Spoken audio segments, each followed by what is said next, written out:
Also ich habe mich jetzt einfach entschlossen, ich mache mir jetzt keinen Druck mehr. Äh, Mit der Überlegung ist von dem Format schon, dass Menschen können vorbeikommen oder ihr könnt Fragen stellen, wenn ihr irgendwo gegen die Wand lauft, dass ich mal einen Blick von außen geben kann. Und ich habe es jetzt immer mehrmals versucht, dass ich mir wie etwas vorbereite. Und ich bin überhaupt nicht der Typ, der sich kann vorbereiten oder wo sich vorbereitet. Und das macht mir einen riesen Stress. Darum habe ich mich einfach entschlossen, ich bin da, es läuft, wie es läuft. Und wenn jemand vorbeikommt, kommt jemand vorbei und sonst nicht. Und das Mühsame ist ja auch, dass ich halt glaube, durch das, dass ich noch nicht wirklich Reichweite habe, halt auch noch nicht wirklich ausgespielt wird. Und ja, weil es ist halt dann schon schade, wenn ich mich die ganze Zeit auch ein bisschen verrückt mache und irgendwie stresse. Und ich glaube, ich lasse das jetzt auch auf mich zukommen, weil wenn irgendjemand da ist und ich ins Gespräch reinkomme, dann läuft es auch und dann ist es kein Problem und dann geht es mir auch gut und ich will nicht ein Format aufbauen, wo ich mich immer gestresst fühle. Zum Glück ist es nur eine Stunde, zwei bevor ich live gehe und nicht die ganze Woche. Von dem her ist es noch aushaltbar. Aber ich habe gemerkt, das letzte Mal habe ich so ein bisschen, ich bin immer ein bisschen am Titel am Rumtrödeln.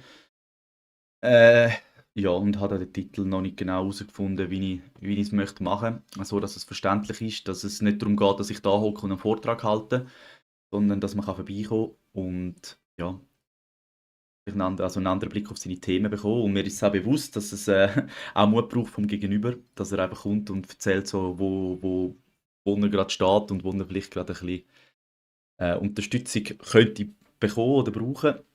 Aber genau, darum schaue ich einfach, dass ich mir selber keinen Stress mache, weil das bringt gar nichts.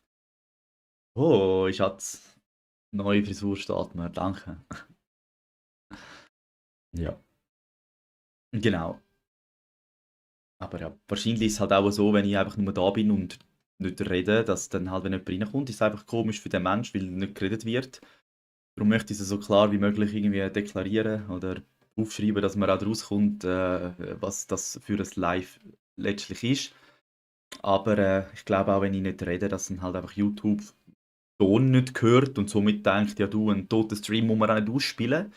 Von dem her ist es, ja, da bin ich noch ein bisschen im ja, so ein bisschen, wie sagen wir dem, in der Zwickmühle. Also ich glaube, dass ich müsste reden, damit YouTube erkennt, da passiert etwas.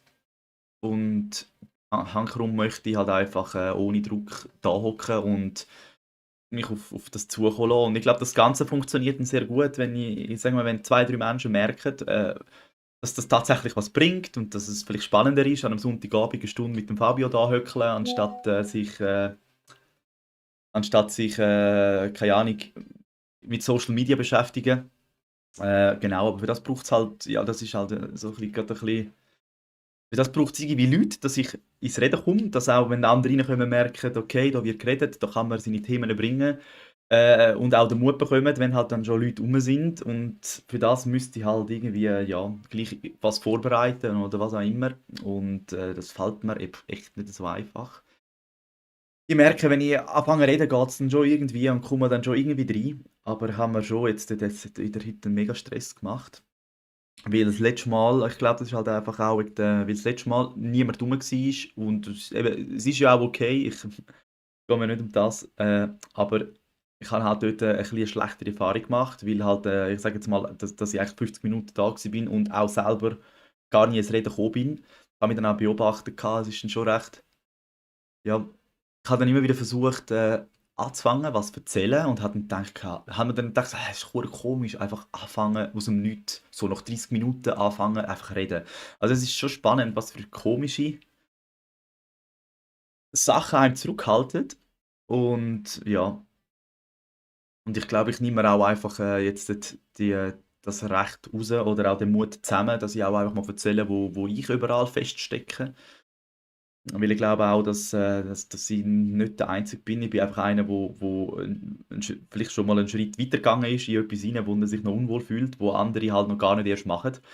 Von dem her kann ich halt einfach auch grad erzählen, wie es mir geht mit diesen Schritten. Und ich finde es dann halt schon recht erschreckend, dass ich Angst habe, reden, wenn ich schon 30 Minuten nicht geredet habe. Also weißt, das sind so, ich weiß nicht, was da in mir vorgeht oder was da einem zurückhaltet, dass der Verstand wirklich so viel Kraft hat, dir einzureden oder einem einzureden, so, ja, du schau, es bringt glaube ich nichts, kannst auch, musst jetzt nicht reden, hast schon 30 Minuten nicht geredet. Dass ich das komisch finde, einfach anfangen, aber eben, es ist halt, mit jeder neuen Erfahrung wächst man und ich habe jetzt auch gemerkt, dass das eben die 58, also wächst man oder geht halt retour oder vorwärts. Und das ist also so ein bisschen eine Sache. Wenn du positive Erfahrungen machst, geht es vorwärts. Wenn du negative Erfahrungen machst, versuch die halt dein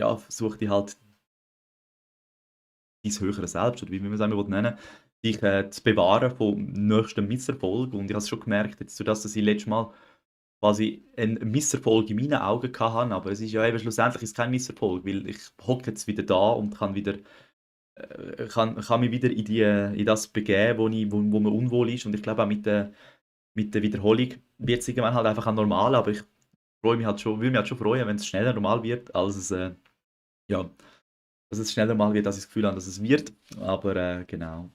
Und so fange ich halt einfach auch mal an, über meine Themen reden, wo ich feststecke, wo vielleicht dann auch andere irgendetwas mitnehmen können. Weil wenn ich ja dann schon schlussendlich auch allein bin, dann kann ich auch mit mir selber reden. Genau.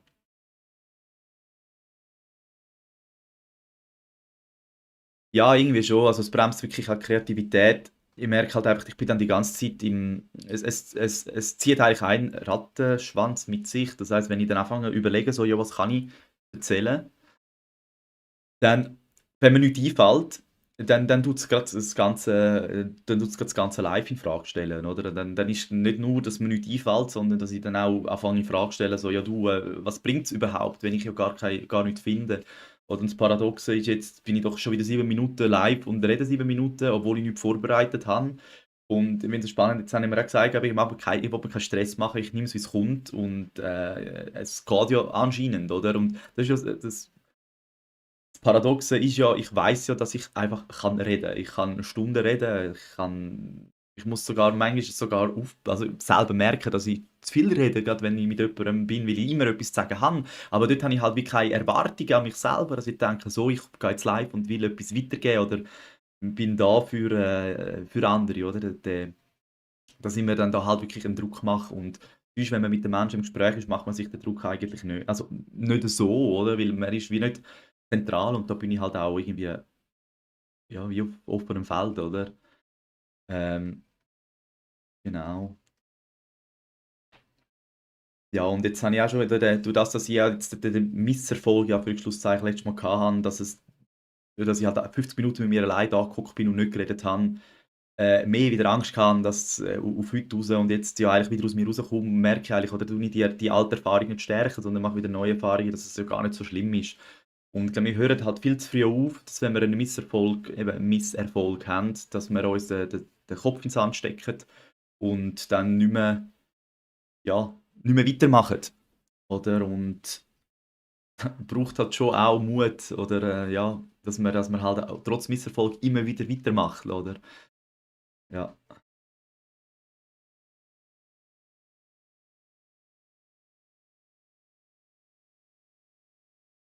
Ja, nein, aber ich glaube schon, also ich glaube an das Format. Ich glaube auch, dass es immer mehr wird sein, dass das Live,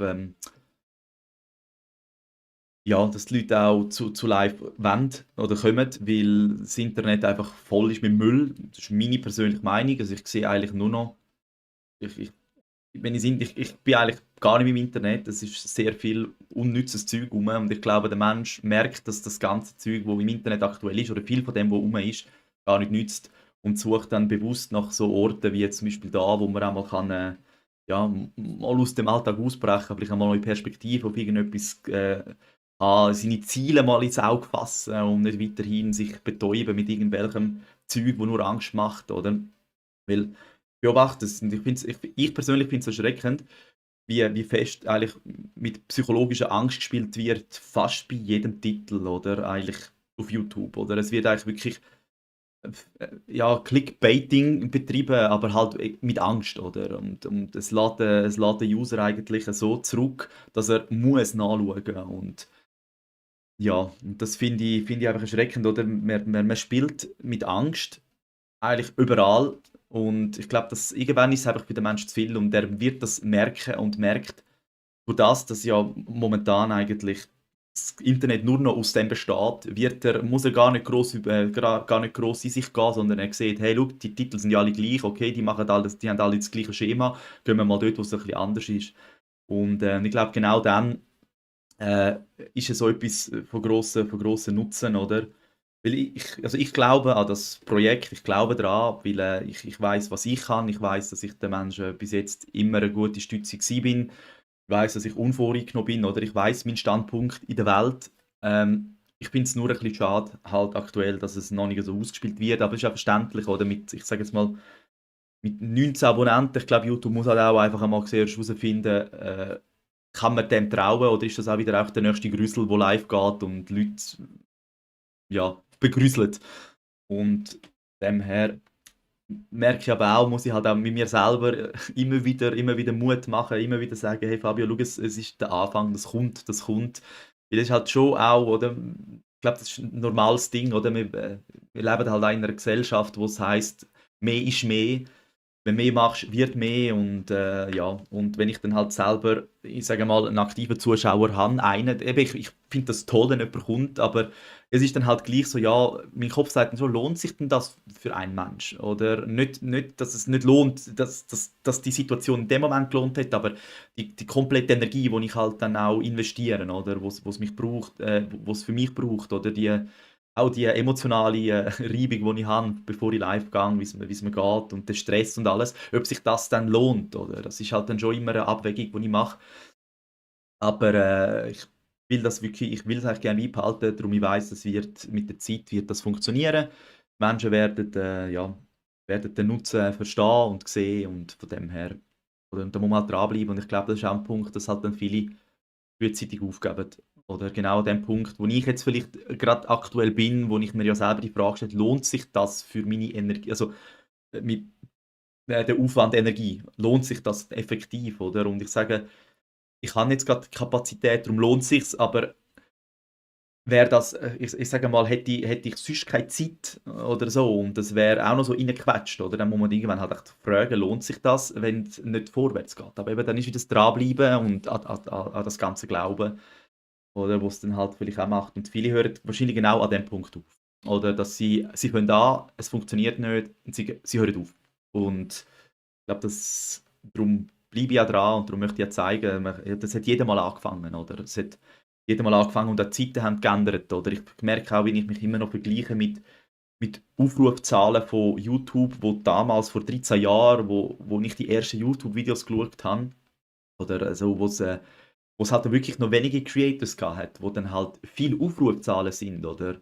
Das heisst, ein Creator hat einfach einmal viele Aufrufzahlen bekommen, weil es halt gar nicht so viele Creators gar nicht so viele Videos gehabt, die man kann konsumieren kann. Und heute gibt es viel zu viele Videos, oder? Das heisst, es hat viel zu wenig Zuschauer für die Häufigkeit, die rum ist. Und ich beobachte es schon, die Zahlen gehen bei allen Creators runter.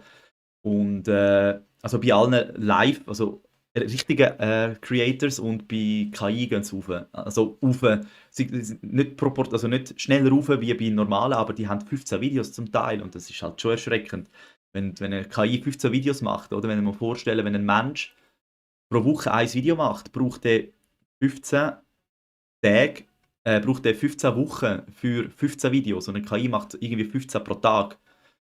Oder dann rechnen wir mal auf, wie viele Videos der macht, wenn der Mensch 15 hat. Oder das ist unmenschlich, oder? Das geht nicht. Und von dem her wird halt der ganze Platz ist bedingt und das ist sicher auch eine Auswirkung, dass man dann halt weniger gezeigt wird, weil ja, wenn man Content hat, wo Angst macht und eben genau mit diesen psychologischen Triggers spielt, dass der Mensch sich schlecht fühlt und gar nicht anders kann wie drucken, das zeigt halt, ja, es gibt halt an YouTube Watchtime oder wenn Menschen bleiben und das ist halt gefragt und wenn man halt dann noch mit Schweizerdeutsch und allem kommt.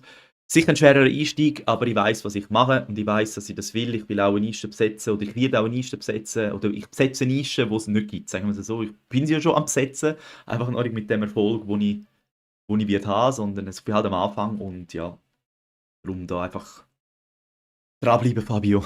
Dranbleiben. Gib dir deinen eigenen Rat. Nimm deinen eigenen Rat an.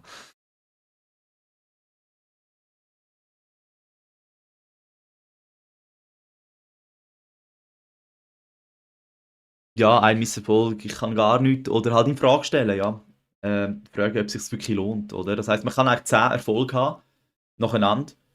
Äh, und es ist halt dann einfach ein Erfolg gewesen, das krönt man ja meistens nicht so, oder? Und dann ist ein Misserfolg und dann stellt man eigentlich all die 10 in Frage, oder? Das ist eigentlich schon krass, dass etwas Negatives so viel mehr ins Minus geht, also eins negativ mehr ins Minus geht, wie x positive, oder? Und das ist schon, aber nur das Schöne finde ich immer wieder, dass ich, sobald ich die Kamera anhabe, äh, ist es gar nicht so schlimm, wie ich es vorher mir vorgestellt habe. Und das hat sich jetzt jedes Mal bestätigt. Und ja, eben darum, schön wäre es, wenn mehr Leute rum sind. Aber so kann ich lernen, vielleicht auch mal einfach etwas reden. Gell, eben, es ist halt alles Übungssache. Wenn ich überlege, dass ich 4 Jahre Elektroinstallateur-Ausbildung gemacht habe, oder? Und jetzt das so blöd gesagt, es ist, glaube ich, mit dem anderen Kanal gerechnet, ist etwa der 11. 11. oder 12. Mal bin ich jetzt live. Also insgesamt etwa 12 Stunden, oder? Und wenn ich überlege, wie viele Stunden dass ich gemacht habe, um meine Ausbildung, meine Lehre zu machen, oder? Von dem her, wenn man das mal so gegensetzt, ist es auch nicht verwerflich, dass es am Anfang halt vielleicht ja, noch so ein bisschen braucht. Oder? Und klar gibt es halt die Menschen, und das sehe ich auch immer wieder, und das sind halt auch die man dann sieht im Internet, oder? Wo mit ein, zwei Videos Tausende von Menschen erreichen, oder? Und da merke ich dann auch, dass ich dann merke, so, hey, eigentlich erzähle ich gar nichts anderes. Eigentlich mache ich gar nichts anderes. Ich habe die Leute oder die gleiche Nische und die einen haben einfach Bumm und die anderen werden irgendwie halt noch nicht so gesehen. Aber da, ja, dranbleiben und ich bin mir halt auch am überlegen, ob ich die Häufigkeit der Videos soll tun. Aber ich glaube, ich lasse mal noch. Äh, genau, dass ich auch nicht alles überhäufe. Mein Ziel ist halt dann irgendwann auch mehr live zu gehen, aber solange ich dann schlussendlich mehrheitlich allein bin, lasse ich es mal noch. Genau, auf einmal, weil dann kommen die Menschen, die dann halt kommen an einem Tag und nicht, dass die auf 2 Tage aufgesplittet werden. Oder ich denke, live, also mehrmal live würde ich dann gehen, ich sag mal, wenn ich auch merke, ey, ich habe wirklich auch Menschen, die kommen. Es ist ein gefragtes Ding, und dann habe ich mir überlegt, mehrmals live zu gehen. Weil es bringt nichts, ich glaube, es bringt nichts, wenn ich jetzt öfters live gehe und dafür die sonst am Sonntag kommen wären, noch an einem anderen Tag kommen, dafür am Sonntag nicht. Dann tue ich lieber alle an einen Ort kanalisieren. Oder kanalisieren, sagen wir auch. Aber schon zum Nichts kommen die Wörter, und ich gar nicht weiss, ob es stimmt. Mhm.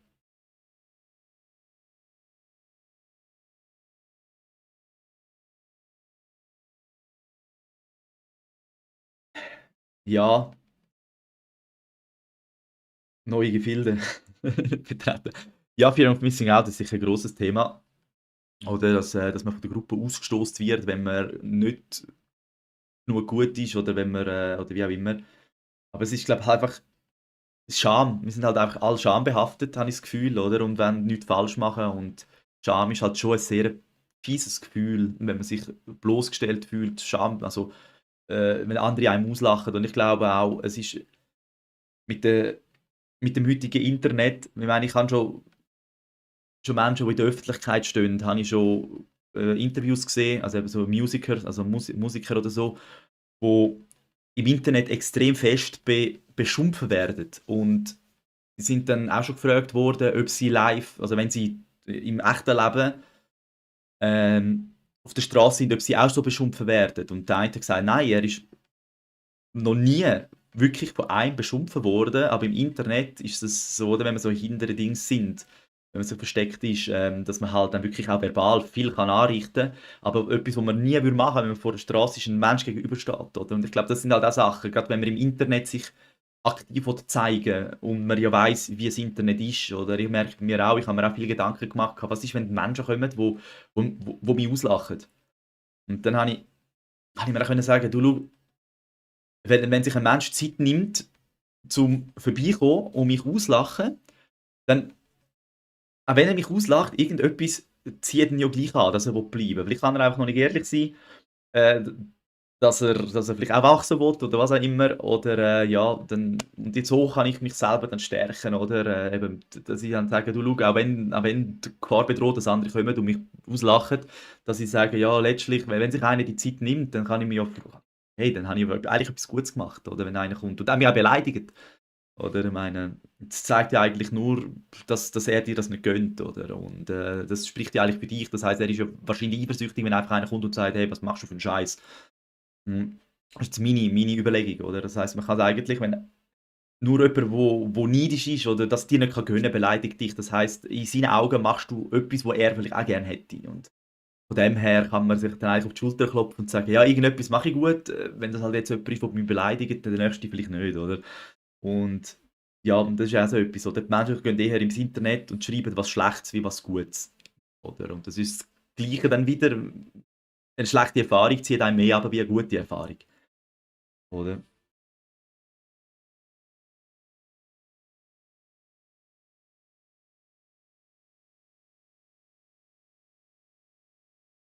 Also wie meinst du beim Format, muss man mitdenken? Aha, da mit dem Live, ja, eben, ja, ich habe das Format bewusst so aufgebaut, oder, dass ich auch möchte Bewusstsein schaffen, oder, weil ich merke immer wieder, ich bin auch froh, wenn du mir einfach eine andere Sichtweise gibst, oder, wenn ich in meiner Sichtweise gefangen bin, oder, und Albert Einstein hat ja gesagt, man kann das Problem nicht aus seiner aktuellen Sicht lösen. Und da bin ich voll auch dabei, oder? Und darum finde ich es auch etwas Wichtiges, dass man eben Leute hat, die mal eine andere Perspektive geben, oder ob das jetzt ein Freund ist oder eine Freundin oder ein Fremder, das spielt schlussendlich keine Rolle, weil, oder? Und Fremde haben oftmals sogar noch besseren Blick auf jemanden, weil sie sind nicht befreundet, wo man dann eher vielleicht einmal auch etwas übersieht. Weil man ja die Person nicht möchte vor der Karre fahren oder verletzen, dass man halt, wenn man die Person ja kennt, dass man dann eher mal ruhiger ist, was ein Fremder vielleicht weniger, wo dann halt dann wirklich auch voll ins Schwarze kann treffen. Und ja, ich glaube, es ist halt auch eine Frage von der Zeit und ja, oder zu verstehen auch, oder, dass man und da ist halt dann auch, man hat halt Angst, oder, etwas von sich zu geben, dann ist der Mensch ja eigentlich auch auf, wenn einer kommt und sagt: «Hey, schau da, so und so», dann ist der ja auch, bloßgestellt vor allen, oder? Das braucht dann schon auch eine gewisse Eigenkraft und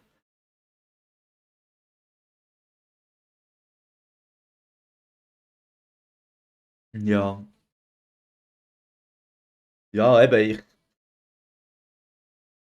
überlege ja schon lange, welche Richtung das ich möchte gehen, und das mit dem Live ist schon lange ist eine Überlegung, und ich habe es ja wirklich einfach mal gewagt. Ich habe es einfach mal gemacht, einfach mal angekündigt, einfach gemacht.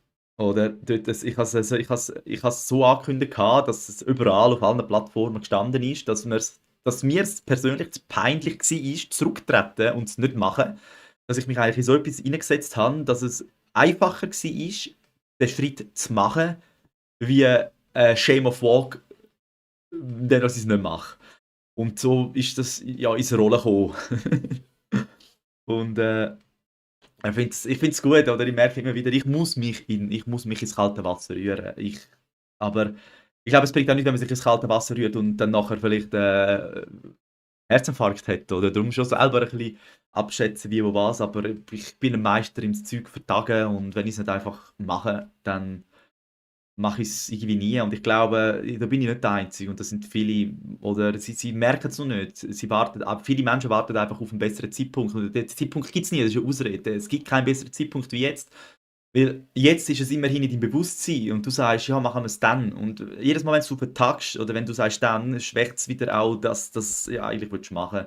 Und dann ist es wieder mal eine Woche vergessen, wieder mal einen Monat vergessen, wieder mal ein Jahr vergessen. Und darum, es gibt eigentlich keinen besseren Zeitpunkt, oder? Und das ist ja auch, wenn man mal versteht, dass man sich eigentlich mit so Sachen einfach anlügt, dann lernt man auch einfach mal so einen Schritt zu machen, oder? Weil, ja, ich merke es mir auch, ich sage auch immer, oder sage auch immer noch, ja, wenn ich dann.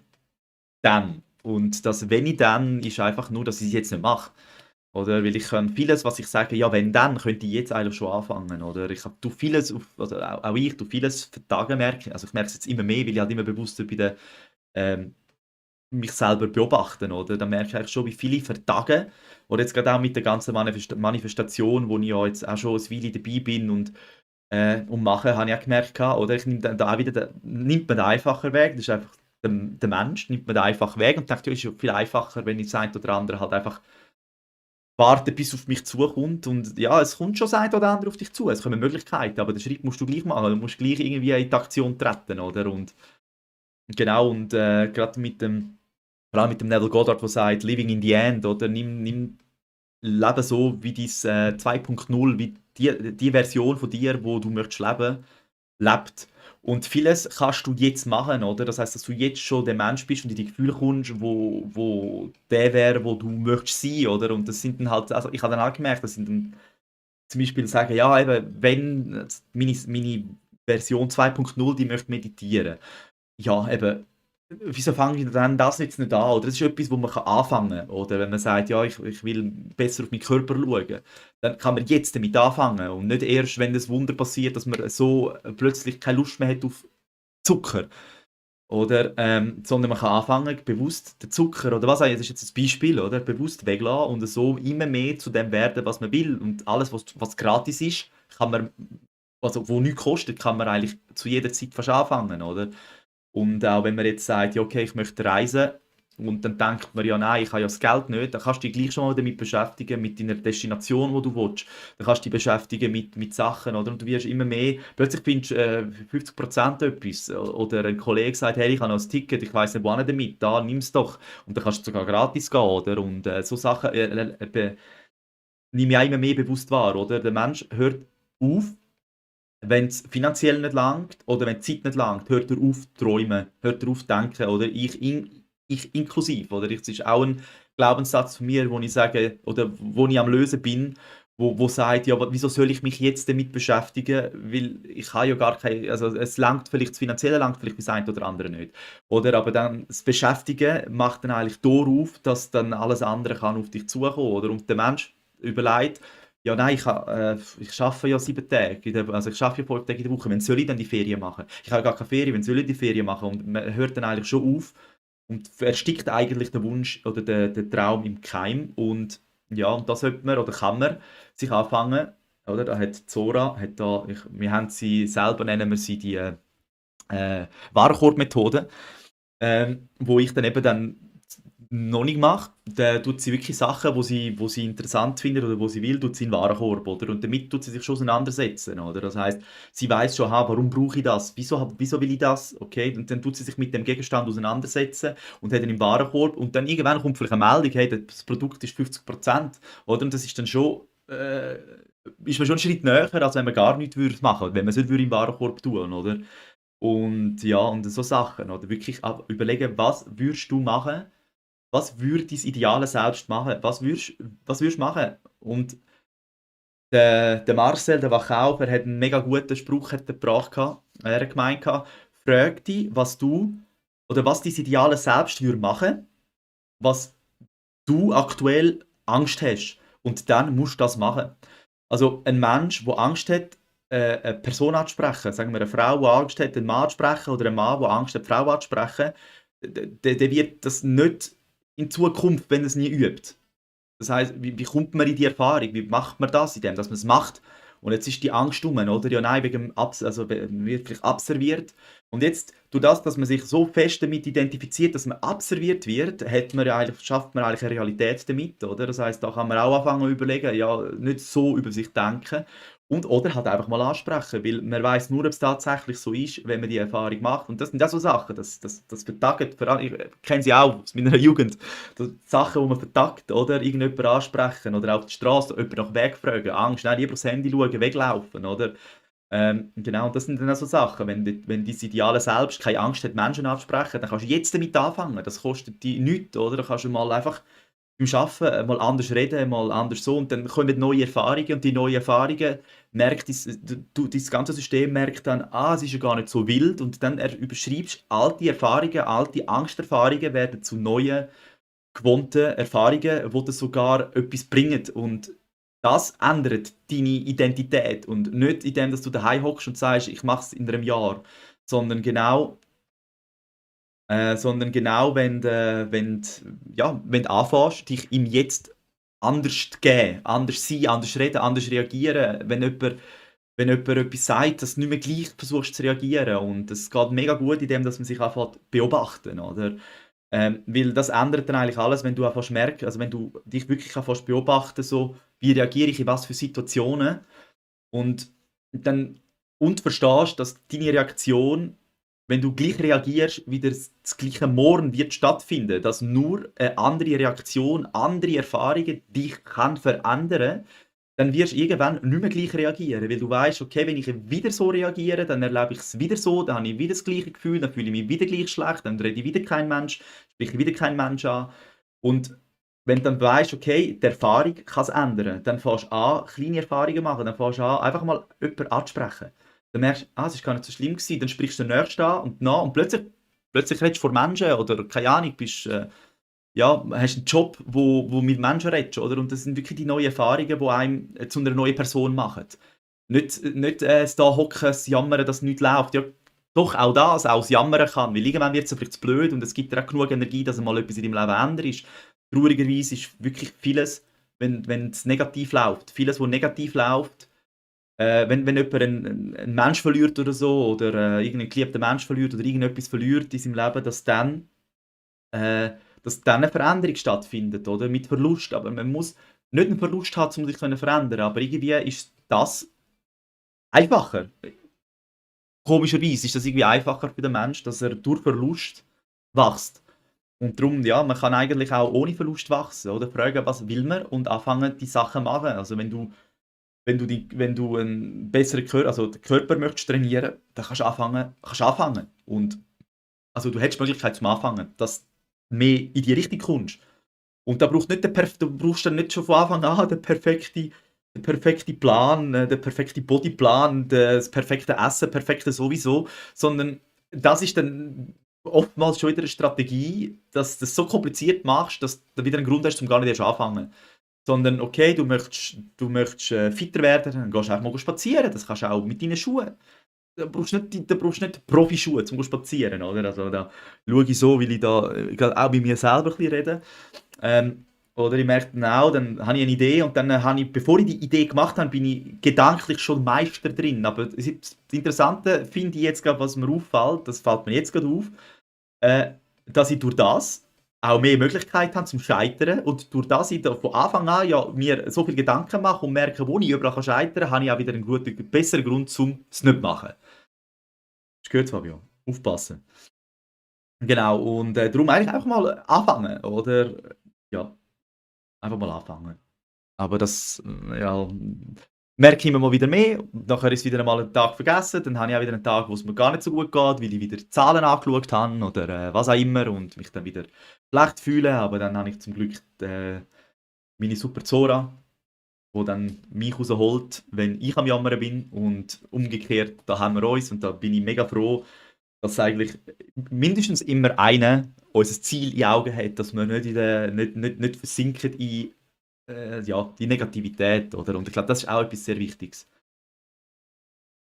Und da bin ich sehr froh.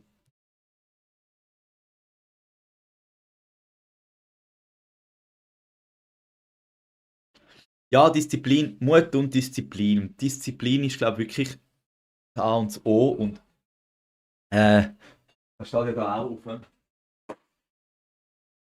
Tagebuch von der Olesia.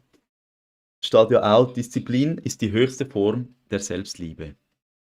Und ich merke es, je länger, je mehr, Disziplin ist wirklich etwas, wo das Leben verändert. Weil ich versuche es so wiederzugeben, wie ich es gehört habe, aber es ist gerade ein bisschen schwammerig.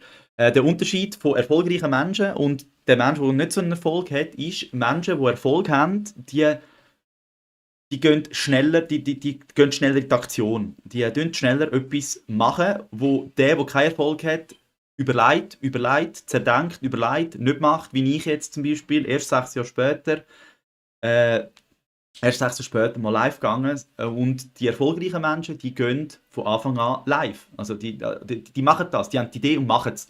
Und die also nicht so erfolgreichen oder noch nicht erfolgreichen, die vertagen es halt, haben Ausreden, oder? Und ja, aber es braucht halt da auch eine gewisse, ja, bisschen Mut, um sich Sachen wagen, die man noch nie gemacht hat, oder? Und auch in Kauf nehmen, dass es ja, in Kauf nehmen, dass es hint rausgeht oder dass es ein Misserfolg ist. Aber ja, mittlerweile sehe ich eigentlich jeden Misserfolg nicht als Misserfolg, sondern als Wachstumspotenzial. Und dann ist auch wieder die Sicht schon ganz anders. Oder? Dann kann ich gar nicht scheitern, sondern es ist so oder so ein Wachstum. Also ich wachse so oder so. Oder wenn ich weitermache und mich von der Situation nicht ganz runter machen lasse. Hallo Emilia, schönen guten Abend. Ja, Vermeider, den habe ich gut, den Vermeider. Prokrastinieren, das Wort kann ich nicht. Ja, genau. Aber mittlerweile bin ich wirklich sehr präsent dabei. Ich weiss auch, ich kenn auch schon meine ganzen Austricksmethoden von mir selber, wo ich genau weiss, wo ich mich belüge. Und ich muss immer mehr schmunzeln, weil der Verstand, er kann, er gibt immer mehr auf, oder?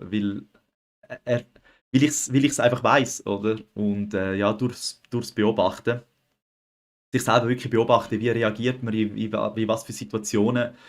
Ähm, und es ist schon die Reaktion auf ein Ereignis, wo die Zukunft eigentlich wieder gleich wirst erleben, weil eben eine Reaktion folgt eigentlich wieder eine gleiche Emotion wo du damals schon gehabt hast. Und indem, dass man anfängt beobachten, kann man halt wirklich in Situationen also einfach einmal nicht reagieren. Mal das Nicht-Reagieren ist auch eine Reaktion. Oder einfach einmal anders, einfach vielleicht mal ruhig sein, wo du normalerweise gesagt hättest, wo du normalerweise was gesagt hast, einfach mal ruhig sein.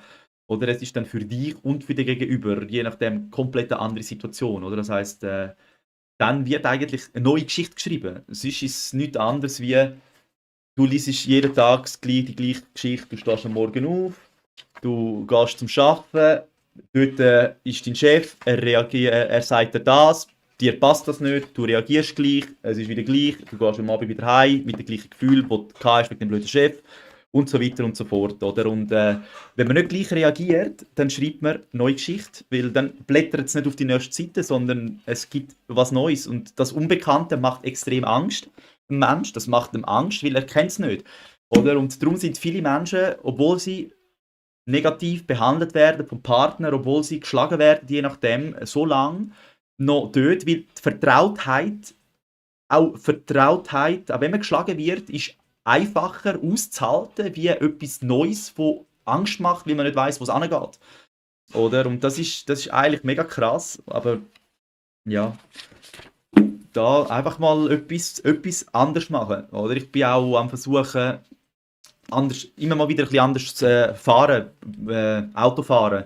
Das heisst, wenn ich von A nach B fahre, einen Weg, versuche ich mal links weg, mal rechts weg, dass ich eigentlich einfach mal neue Bahnen fahre, nicht immer das Gleiche, oder? Weil es ist mega erschreckend, auch wenn man die Straße ein bisschen beobachtet oder egal was beobachtet, man trifft immer die gleichen Leute am gleichen Ort, zur gleichen Zeit. Und das heisst für mich, es ist immer das gleiche Buch, das immer gleich läuft, wo der Mensch gar nicht bewusst dabei ist, wo er einfach automatisch läuft. Wie ich ins Auto hocke, ich könnte dir nicht erzählen, wie ich reinhocke und Auto fahre. Ich kann dir das nicht erzählen, weil es ist automatisch. Oder? Und das ist, der Mensch ist irgendwie einfach äh, der läuft einfach durch sein Leben, ohne gross links und rechts zu schauen. Also er macht das schon, aber nicht bewusst, oder? Und je mehr, dass man anfängt, mal einander die Schuhe mal anders anlegen, mal sich anders einsäufen, mal anders die Zähne putzen, mal die linke Hand nehmen, um irgendetwas zu machen, desto mehr ist man auch bewusst dabei, mal rumschauen, ich habe jetzt auch angefangen, wenn ich im Auto fahre bin, bewusst nur rote Sachen zu sehen, weil ich will meine Umgebung anfangen, mehr wahrzunehmen. Und ich merke, ich fange an und dann sehe ich die Straße. Dann versuche ich mir so die Autos, einfach alle, also so, sage ich sehe jetzt alle Autos. So, oder ich sehe jetzt alle Bäume. Und ich bin dann so schnell weg. Und jetzt habe ich auch angefangen zu sagen, ja, ich schaue mal ich suche nur rote Sachen. Also eben, so, ich sehe was du nicht siehst, in dem Style, oder? Und dann fährt man wieder mal an, bewusst die Welt anzuschauen. Weil sonst, ja, nimm mal ein Blatt Papier in die Hand und geh deinen Tagesablauf durch.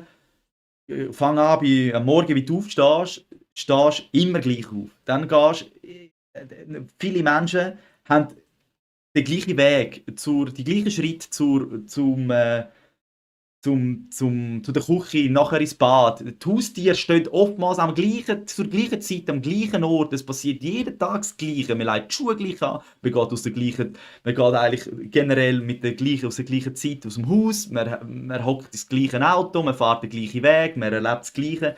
Und ja, und da merkt man, dass das Leben kann sich so nicht verändern, wenn alles gleich ist. Es ist eigentlich sehr logisch, oder zumindest finde ich, dass es logisch ist, dass, wenn man nicht etwas ändert, sich nichts ändert, oder? Und ich glaube, es ist halt vieles, der Mensch, oder auch gerade im Internet, es gibt viele Versprechen, so, nach dem Video geht es so, so und so. Klar, das kann alles sein, wenn du so fest daran glaubst, dass dir das hilft, dann wird es dir helfen, oder? Der Glaube ist sehr fest, ist sehr ein starkes Ding, aber es ist so vieles im Internet mit Angst aktuell.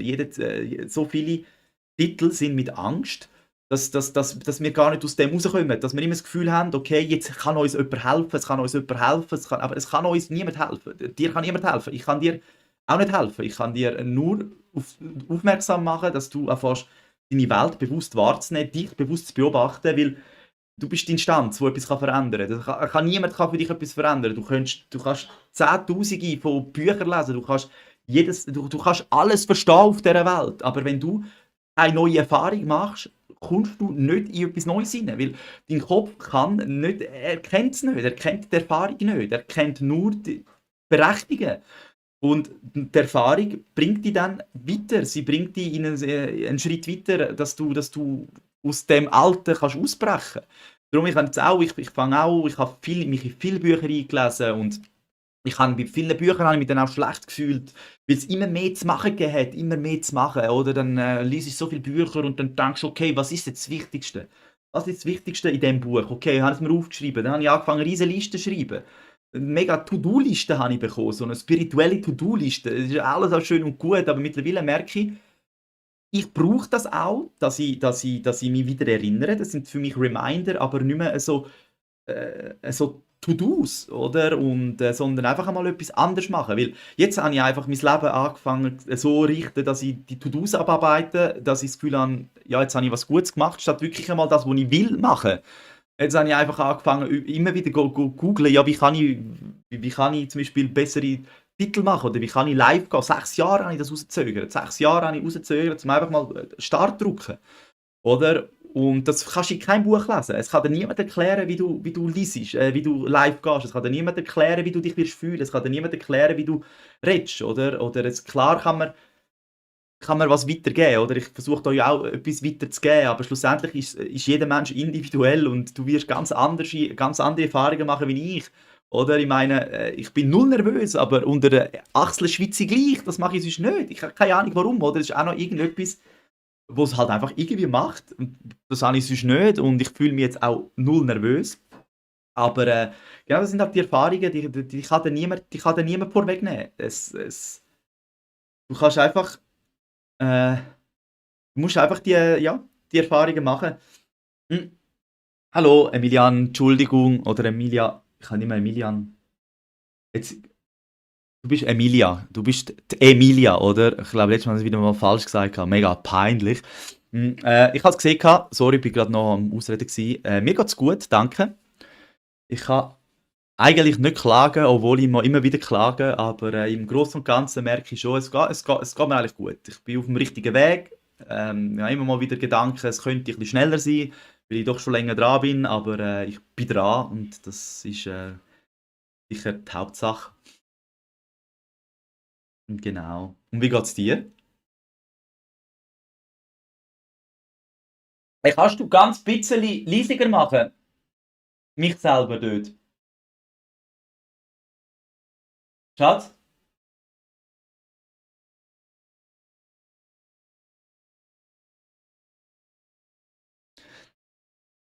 Ich finde es schön, Zora ist dabei. Aber jetzt ist sie gerade in der Küche und ich höre mich da reden und ich habe jetzt immer müssen Leute reden, dass ich mich selber nicht höre, weil es ablenkt. Ich hoffe, sie hat es gehört und macht ein bisschen leisiger.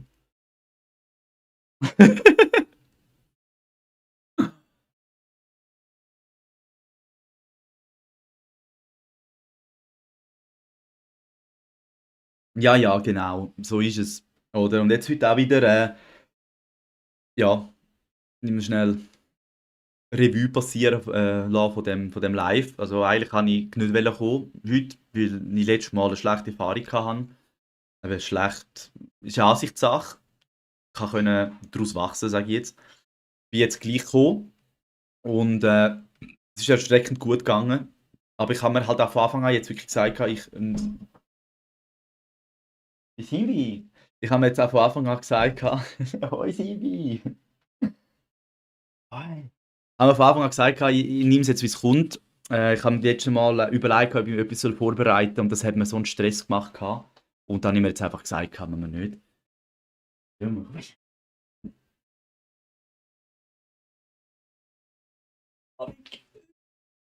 Der Simbi ist da. Der kleine Bub.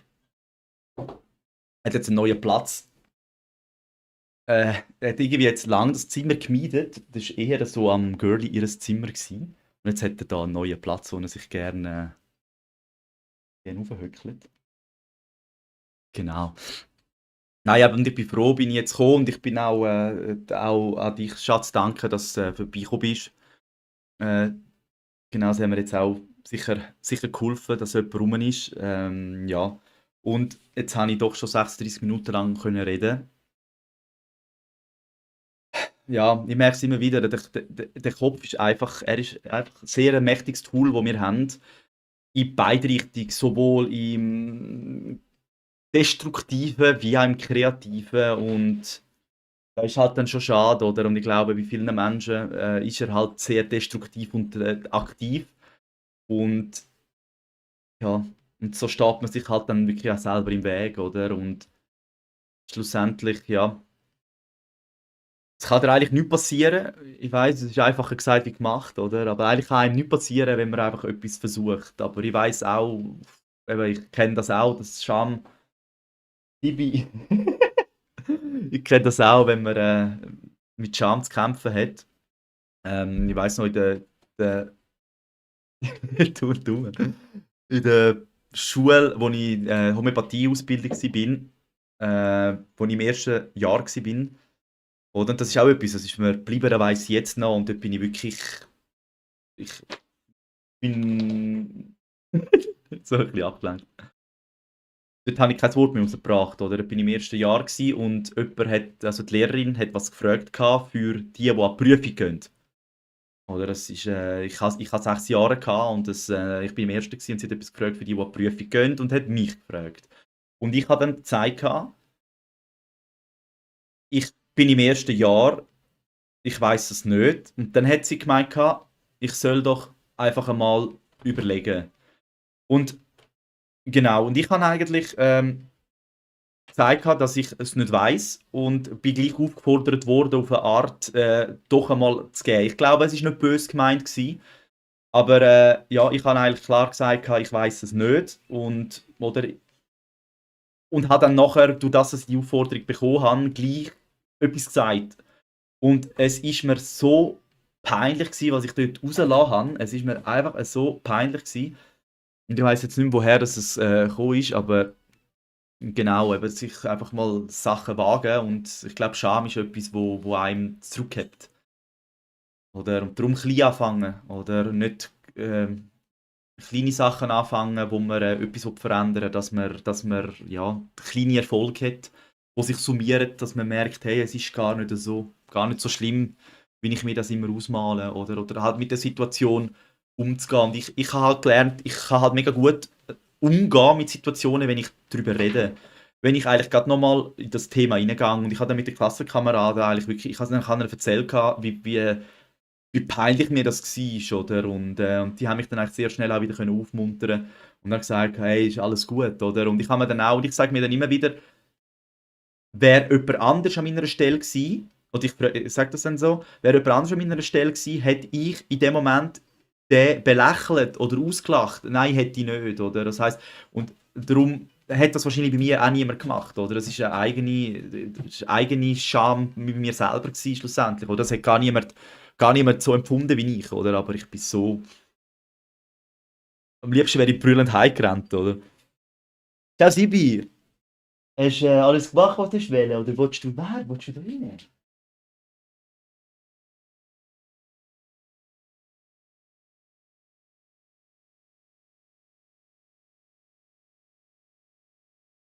Ja, der Katzfritz. Er hat gelernt, das Körbli, er hat gelernt, mit der Kralle vorziehen und dann selber reingehen. Hat er jetzt nicht gemacht, aber ich denke, das findet er noch lustig. Dort. Und schaut wirklich raus, der Captain Simbi. Ja, genau.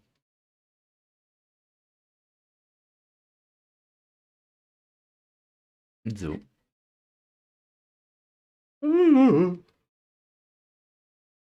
Ja, und was ich. Ah, was ich nicht weiss, ist. Sehe ich auch, was sehe ich da teilnehmen? Nicht. Ja, aber ich glaube, das ist jetzt ein guter Schnitt für das Ende. Ich bin froh, bin ich live gegangen. Ist jetzt doch viel aus mir rausgekommen. Weniger Erwartungen, mehr machen. Genau. Nein, man lernt mit jedem Schritt. Captain Team bestört. Nein, super. In dem Fall, falls wer da ist noch, wünsche einen ganz schönen Abend. Danke, dass ihr da gewesen und bis zum nächsten Mal. Ich habe sonst noch auf dem Kanal habe ich sonst noch ein Gedankenexperiment, wo man selber ein bisschen tiefer gehen kann, wenn man will. Genau, wo auch das Ganze, was ich so ein bisschen erzählt habe, nochmal aufgreift. Dass man auch kurz zusammengefasst nochmal auch mal sieht, auch nochmal versteht, wie wichtig das ist, wo man seinen Fokus darauf richtet. Und ich glaube, je mehr dass man das versteht, desto mehr wird man auch in seinem Leben aufpassen, wie man denkt, handelt und auch einfach einmal etwas anfängt, weil man ist des Schmiedes eigenes Glück. Natürlich habe ich es falsch gesagt, aber es ist okay, das ist okay, das zeichnet mich aus. Also, hey, ganz einen schönen Abend. Das ich bin nein! So, ich bin nicht. Du kannst einen schönen Sonntagabend. Bis zum nächsten Mal. Danke, Schatz. Bist du da gewesen? Emilia auch, vielen Dank. Falls du noch da bist. Mhm. Und allen, die es nachträglich schauen, alles Liebe und bis zum nächsten Mal. Tschüsseli, tschüss.